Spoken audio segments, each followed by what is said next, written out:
like what audience know why we use neuro deep learning, what's the purpose, why we are going to learn this into our third semester, right? Any idea? Any idea?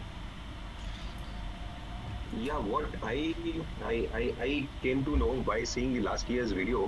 Hmm. So deep learning, we when we have data very large, and Hmm. also Hmm. when we have the variety of data, like so far we have seen only the structured data.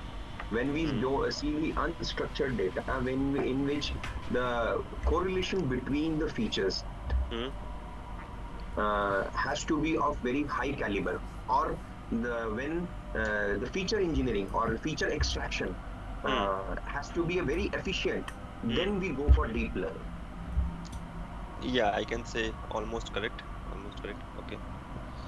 So, okay, let me start. So what happens is, as Ishwar said, right, that when we have huge amount of data, which cannot be handled by other machine learning algorithms, right? So we go for deep learning. Now, how it started and all, like it started somewhere in 1940s, where people thought, or in that term, that we can create something which can start, mimicking the human, you can say, nervous system. So basically, if you see, right, in our brain, let me show you some picture. That would be great.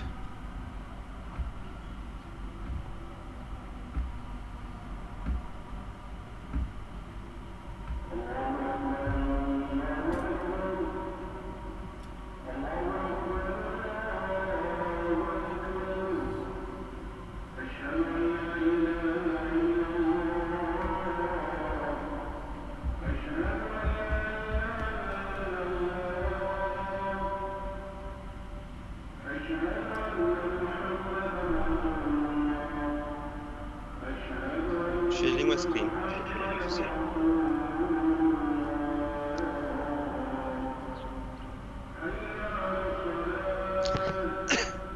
You can see, guys. Yeah, we can see.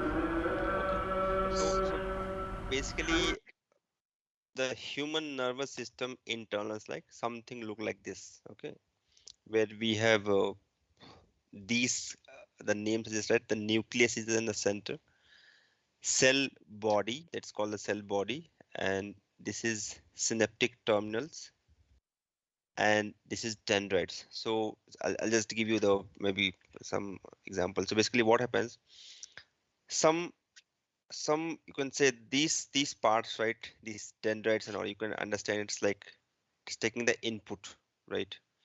The human brain take the input by, like, let's say, suppose if somebody like if we are putting some, you can say, pencil or something, right, a sharp object in any of the part of the body, right?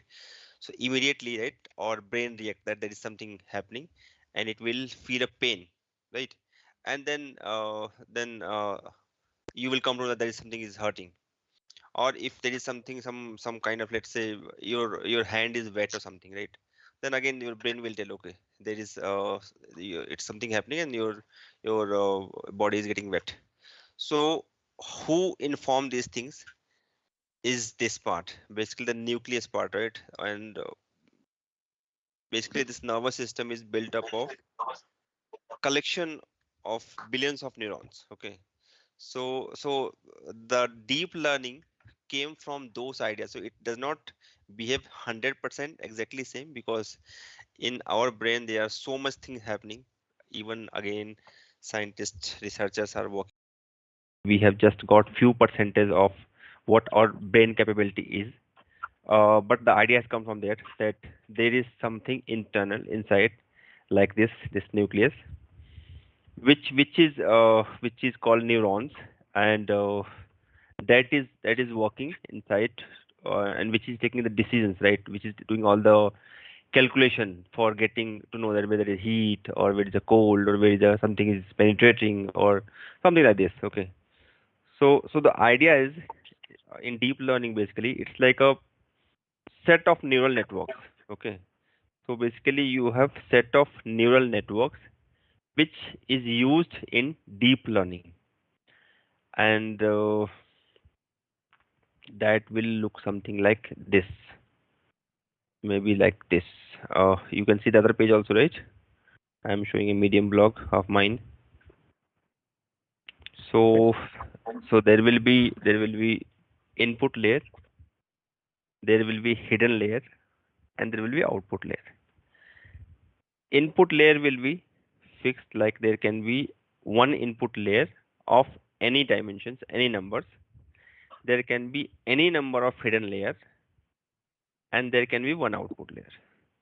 And that's what creates a deep neural network. Okay, that's the simplest way I can tell. Again, this is the neuron structure which I was showing you there. That these dendrites, these are going to receive the inputs like our this first layer. Hidden layer is something like this, where your internal part, which is like your nucleus, right, which I told, that is doing the work for hidden layer, and output layer is something like this from here. So output is coming from this. Okay. One Uh, more thing, if I can add, like sure, uh, sure. yeah, in this particular, scientists studied this our neural systems. So once they studied, they found that whatever actions we do, whatever outcome is there, it is not the result of a one neuron. In fact, it's the aggregate of neurons which are working. Correct, That's why correct, they created a network. And moreover, they found that every action is not because of some other function. It is the aggregate of the functions which is taking place. That is correct. why we see the feed forward network, or we last when we studied the this ANN. So in that, the aggregate was taken from one level to the other level, and similarly, like what we have seen in the threshold was there to activate the next layer. And similarly, once all these activations took place, that is how the complete system public chain was formed to take a particular action. That is how they have come to this kind of network system. Correct. True. Very true. So basically, it is that's why called the set of neural networks. Okay, it's a combination of neural networks or layers of neural networks, right? So I have just shown one layer just for simplicity, but there can be n number of layers, right? Which you can see. Okay. So this is the basic example. Now what happens is whatever input you provide, those inputs are taken here. So let's say for simplicity, if you have three features, right? Those three features will be taken as one input each in this layer. Okay. And then there will be some weight assigned to the link which is happening from that input feature and that hidden layer. And then in this hidden layer, right, there will be some calculation happening.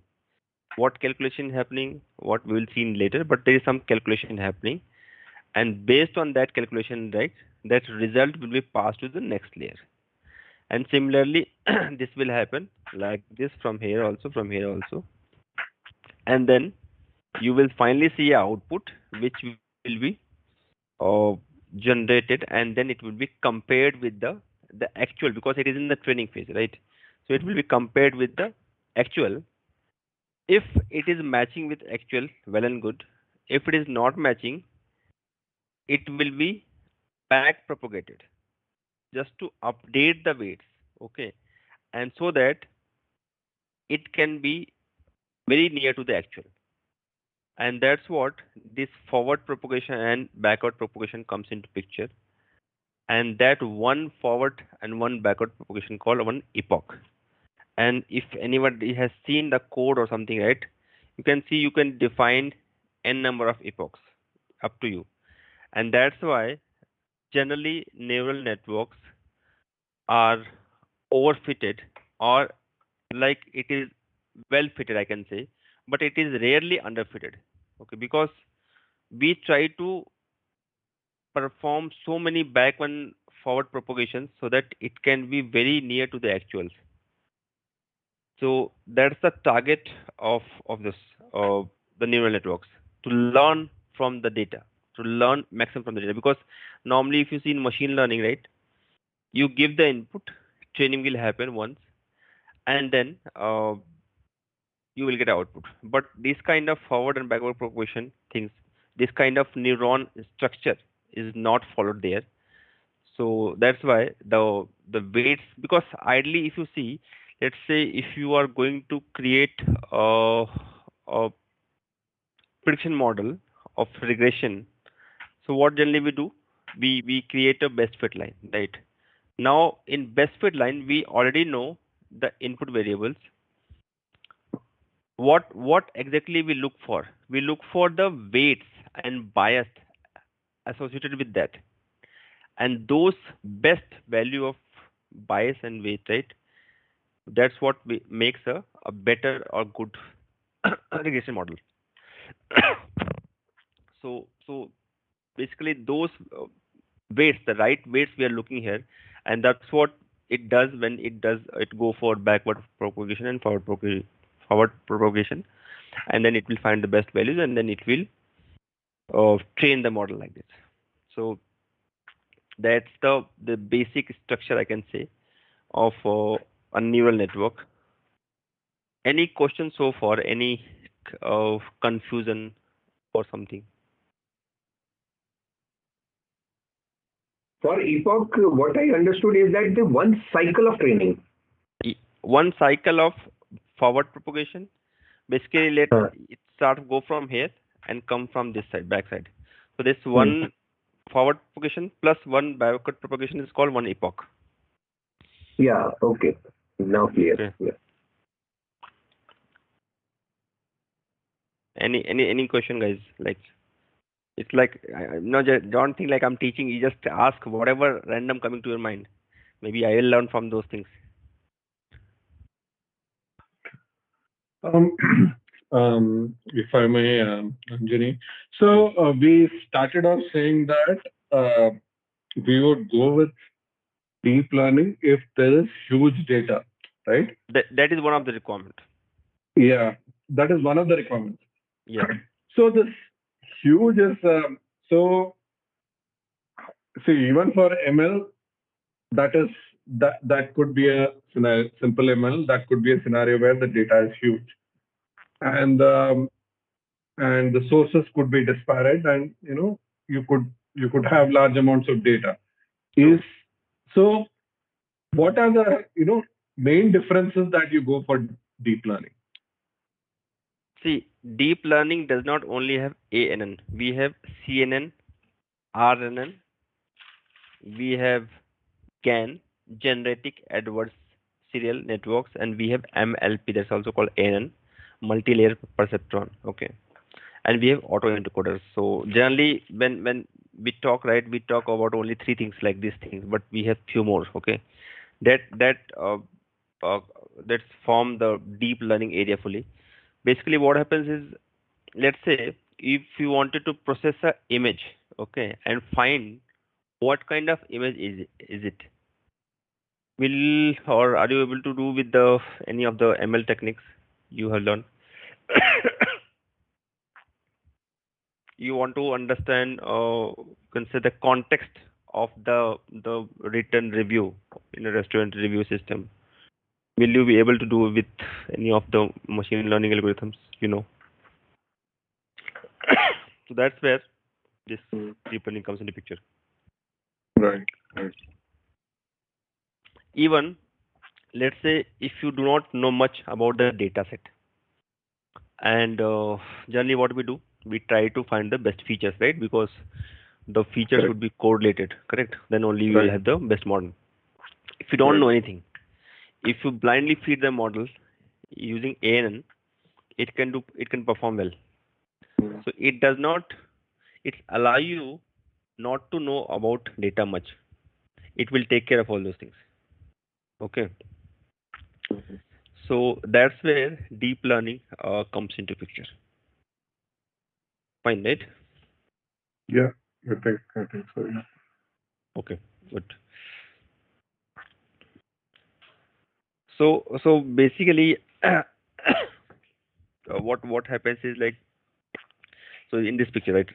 So see, uh, so this inputs given here, then there is a activation function applied here. This activation will perform function will perform few things. Uh, I'll tell later, but it performs few things. So using these weights and the input values which you have given here, and then the output is generated, and this output is again passed to the next layer using your next weight, and then again calculation will be performed here and the output will be generated here. Same thing happens here. Okay, so this input and this one forward propagation and one backward propagation forms a your one epoch. So this is just a basic. So now what has happened that nowadays, right, there are so many I can say uh, use cases which has come, like driving car, like automated driving car, right? This is one of the use cases where there is no driver in the car, and like Tesla and all, right, which they are working on. How so those things, like, or if a object is moving, right, if you wanted to, let's say, know what is the speed of the car or something like that, right? Maybe that is one of the use case. Or let's say if you have a picture, you wanted to know or whether it's a specific, let's say, a cat or dog, or even like a girl or boy, right? So these are the one basic examples I can say, which we generally go for deep learning, where we can use any of these you can say techniques for our use case, based on the use case. Okay.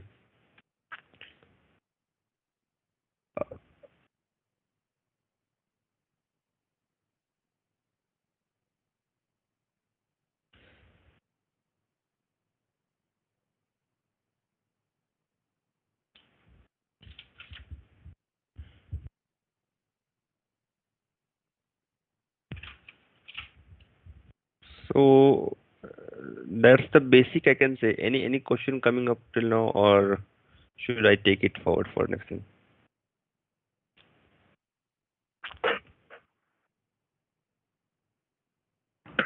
What is this graph indicates? Can you explain?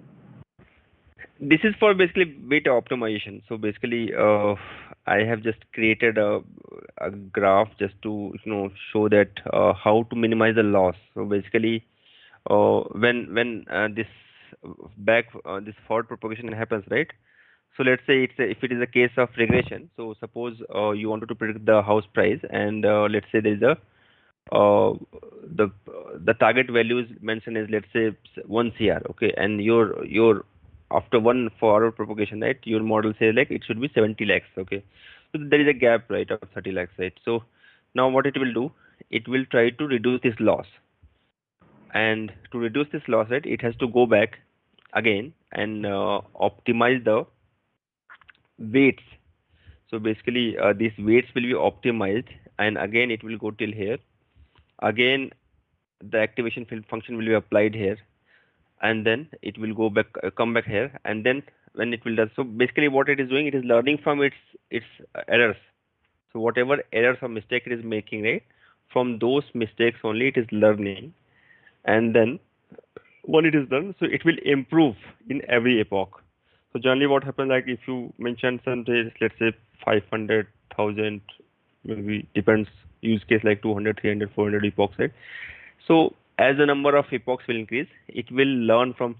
So sometime what happen, like this picture says that, okay, after certain number of epochs, right, it will start behaving like it will the accuracy will start reducing, because it may jump from the right values.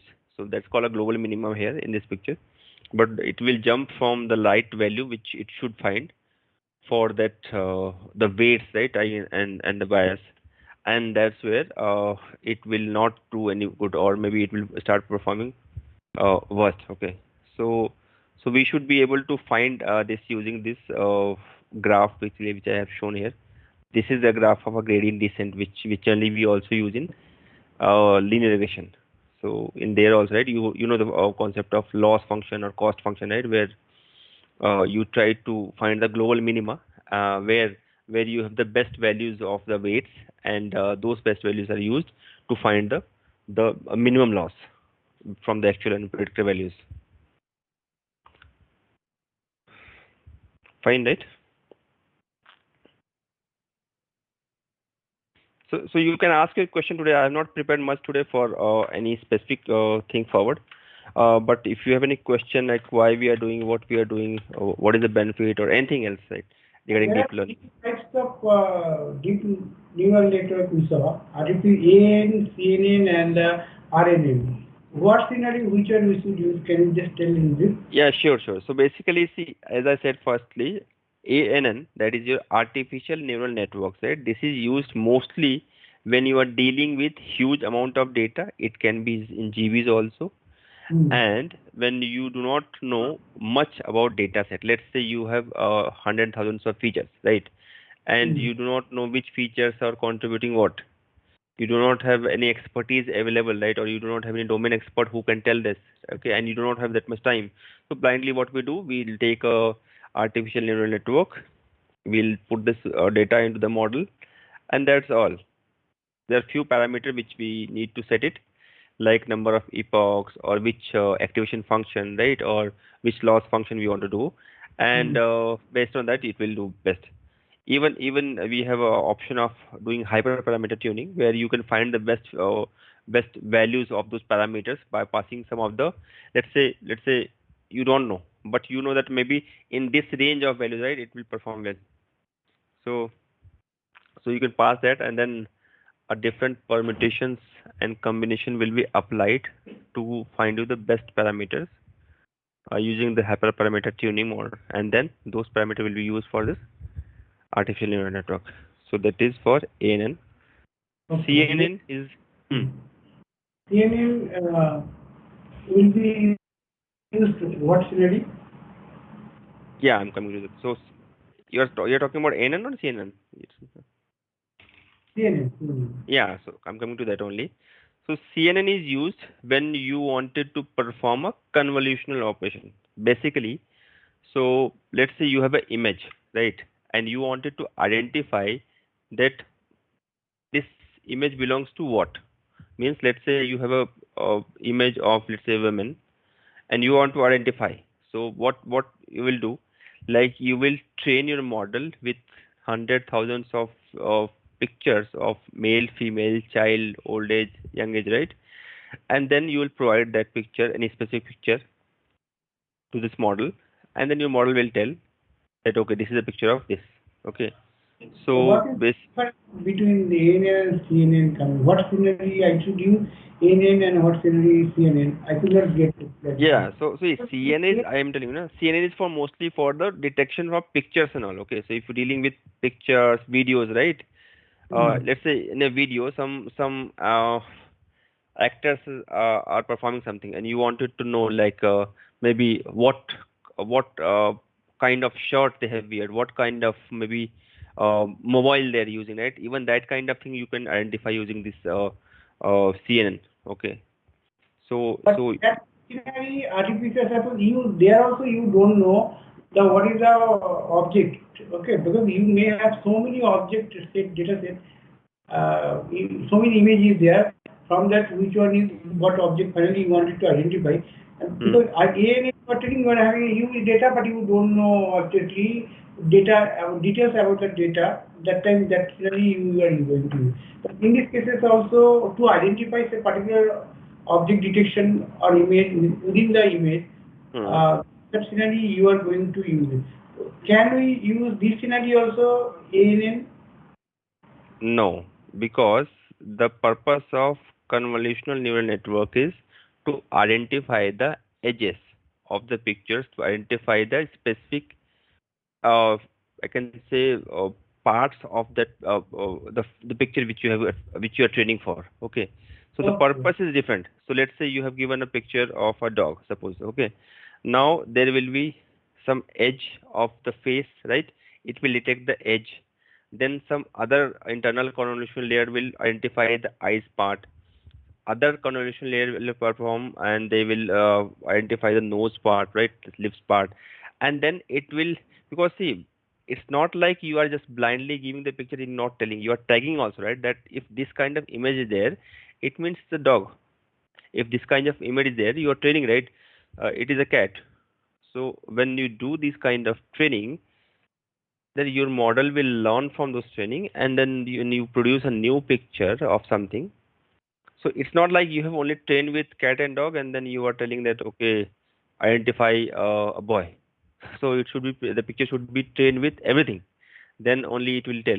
Or you should be very specific to the category. Like if you are training with animals, then you should train with the different kind of animals, so that it can identify a specific one. So if it has not seen anything earlier, it will not tell anything to you. So definitely it should be knowing. It should be it should have learned from the past so that it can tell you what will be the future things. Okay. That means suppose in this image, suppose one dog is there, Hmm. and previously in the training model, out of lakhs of image, one of the image must be dog. Then Hmm. only right now, if I try to apply this model in Hmm. the image, then only it can tell it is a dog. Otherwise, it never can tell. No, at least one of the image in the previously trained model it should have. Then only it can detect. It can tell that yes, this is dog. Otherwise, how we can tell? Already newly it will be identified as a new image. Then. See, new image will only be identified if you have trained that kind of images. I'm not telling the exact same thing. I'm telling you that, let's say, if you wanted to know, see how machine learning works, what is the basic funda? The basic funda is you train from the similar things and then you try to get the prediction, right? Let's say, in a simple example, I'll tell you. Let's say if you have trained a model for a loan system where you want to understand whether loan can be provided to a specific person which is coming, right, to the bank. What will you do? You will take let's say maybe few thousands of people who has taken loan, right, or who was rejected loan earlier in the past, right, and then you train. So when similar person, it should not happen that maybe very different person is coming, right? Let's say maybe uh, you have not shown any data like that to, let's say, to the model, and if you thinking that it will predict correctly, it is not going to happen. So similar kind of thing, if you have used to train your model, it will be able to predict you correctly. Otherwise, it there is no magic in that. So for example, let's say if uh, generally Ambani's loan amount, if he's taking, it will be very huge, right? So if you have not considered those kind of people into the model, and if suddenly some person comes who said like, okay, I want loan for 500 crore, and if your training is only with some lakhs, so what do you think? The prediction will be always wrong, right? Because you have not trained. So depends on what kind of people, what kind of data you have trained, That that is, kind of prediction will happen. one scenario actually. I understood this point. But Hmm. my question is, suppose you have trained previously, suppose 10 sample of image where dog is not there. Hmm.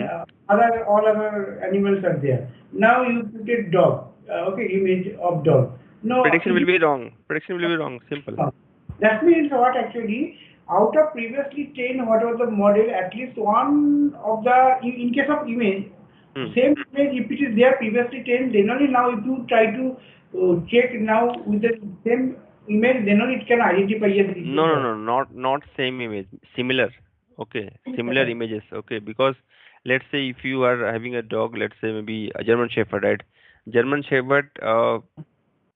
If a baby German Shepherd is there, right? You are showing a picture of baby German Shepherd, and you have trained with another German Shepherd, well grown. Still, it will identify because the pixels, the images, right? The those part will be similar. Okay, maybe Mhm. small or big, but it will be similar. Okay, so that will then. But if you have not shown any German Shepherd, right, it will not be able to identify it that whether it's a German Shepherd or not. So it can say that it can be similar images, which you should train. To take any random image, let's say take any random image and then train it. And if that kind of person or that kind of image is shown to the model, right, it will predict correctly. So that's what the target Now, is. the RNN, Yeah. So the third one is the called RNN, that is called your recurrent neural networks. Okay. So basically, for example, let's say uh, you wanted to understand the context along with the message. Let's say for a restaurant review system, right? Somebody is going and they are writing good reviews. Somebody is writing bad reviews. Okay. So let's say if you want to analyze the sentiment, or maybe the tutor, the best example is tutor.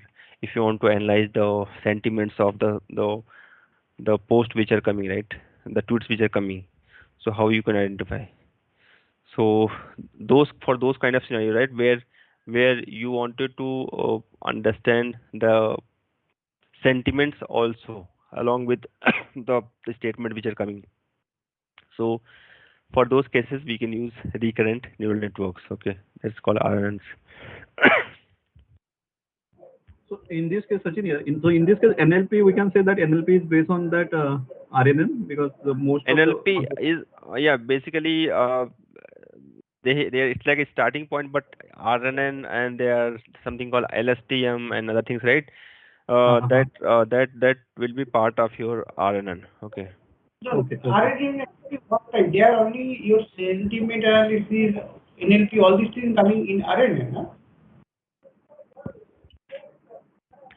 Basically, the best example I can say is like using long short of memory, right? LSTM. Uh, uh, you can identify what the user wanted to say, right? Based on the context of that the text, whatever is mentioned. So that is one of the part of the RNNs. RNN. Uh, One example, you give me real scenario. uh, like I said, no, let's say your restaurant review system.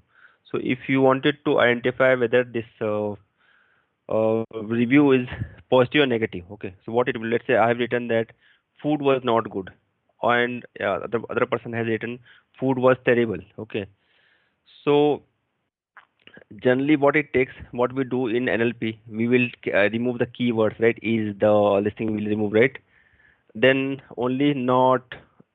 Sometimes we remove this also, or not on all this, right? We'll only keep the keywords like good or bad. So if I'm not written bad, right, I have written not good. So ideally it should not identify, right, because I have not written bad. But with the help of RNNs, right, using LSTM and some advanced techniques, right, we should be able to tell that okay, this is a negative feedback because it's saying not good or something like that. That is one of the example I can say.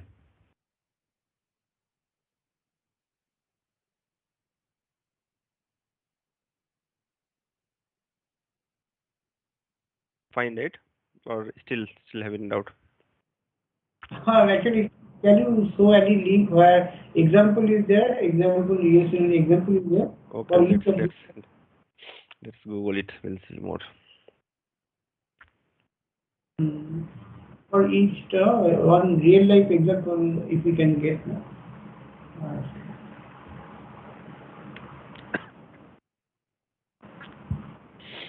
Google being at the underneath.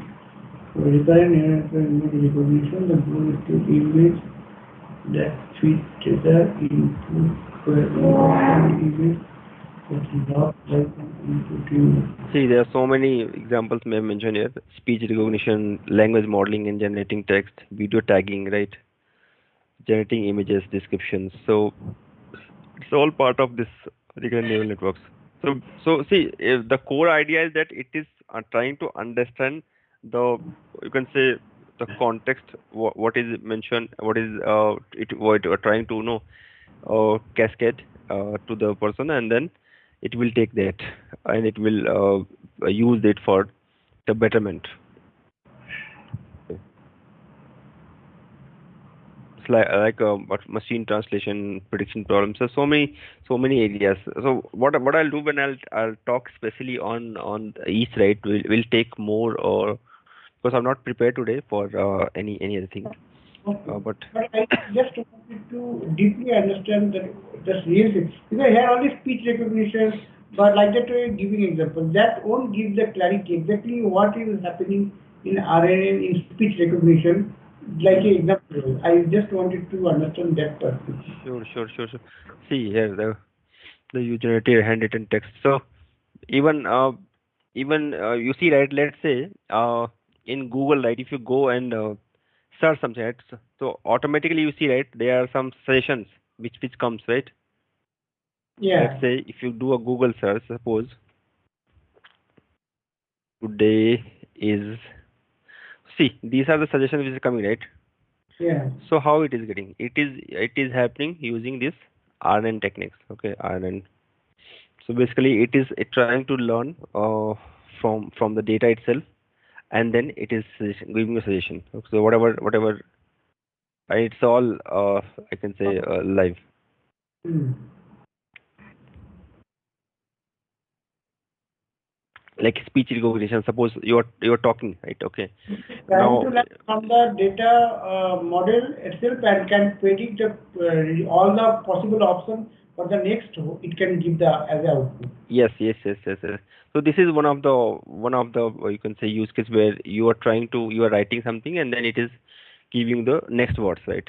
Yeah. So this is one of the use case. Then speech recognition. Let's say you're talking in English or Hindi or any local language. So Mhm. it will tell you. It will, or there may be the conversion, right, or translations, right, is happening. What is So main, the equipment? Now there are so many translator is there. Using recurrent neural network, any specific equipment or tool has met which is used in the industry? mm, in which industry you're talking about? No, no. See, using recurrent neural network, Huh. and if suppose if I am talking to Hindi, it will be converted to the suppose English. You are telling, no? See, this is one of the example.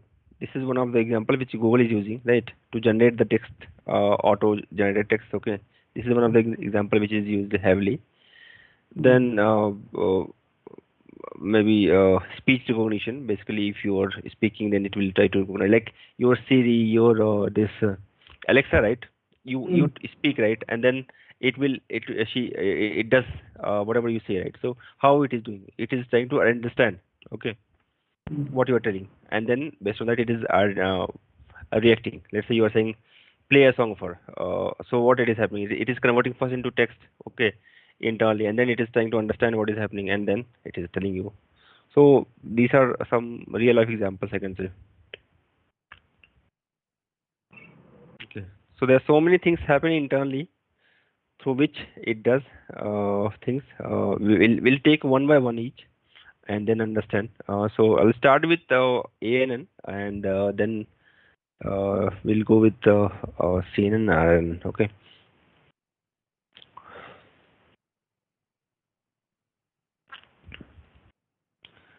Any question, guys? Any other questions before we wrap up for today?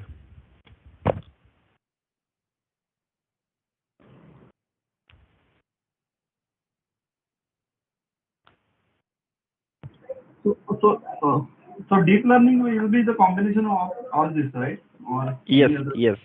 Okay. So But deep more learning, details about syllabus, right? Yeah. Deep dive yes. on calculation and all, how this actually Huh. works. So all the other, because see, basically, as I told, where there are three levels, right? One is input, one is your hidden layer, and one is output, right?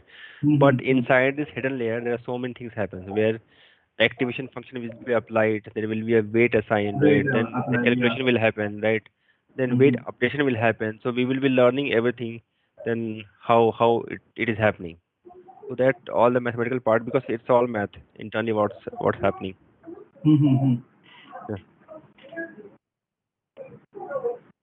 And then NLP and this deep learning go hands on all? Hand on hand? Yeah, if you're using, like, if you're planning to use, then you should be focusing on this RNN mostly, RNN and NLP. Okay. then you have LSTM and you have auto encoders and many things are there, right? So you can use any of those things. Okay. Okay.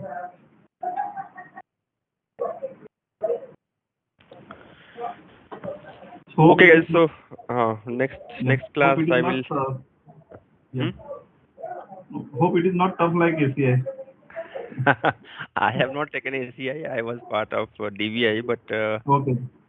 No, I in think. next session, if you can make any topic and related to what type of calculation, algorithm, mathematical thing is supposed to come in the exam session, that way if you can bring it up, it will help us. Because like a ML question, that mathematical terms, certain cases we felt little difficulty. So that thing, if you can little bit explore, no, that will help us. So I will say let's read this for a few days. Let's understand what is happening, right? Yeah. And then maybe we can take few questions, right? Then how to solve it. Okay. Yeah, certain question which previous question, if you can bring it up, what type Hmm. of question is coming, how to resolve those type of problem. So Okay. that, Share me all the question paper which we have, right? I don't have maybe last 2 3 year question paper. Let me see what kind of question they have asked, and maybe I'll keep the solution ready so that maybe later if you wanted to see we can check. I think Manoj is having all those things collection.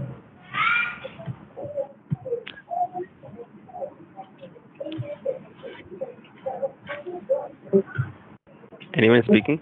Not coming actually.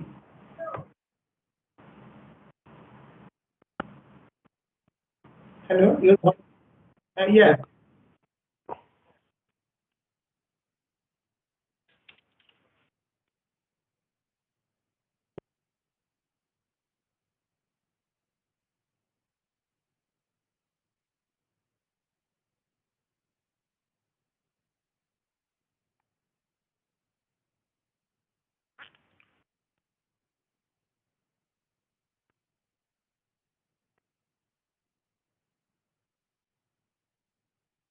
Okay, sure. Okay. Okay. Thank you guys for today. We'll talk next time more. Thank Thank you. you. Thank you. Thanks all.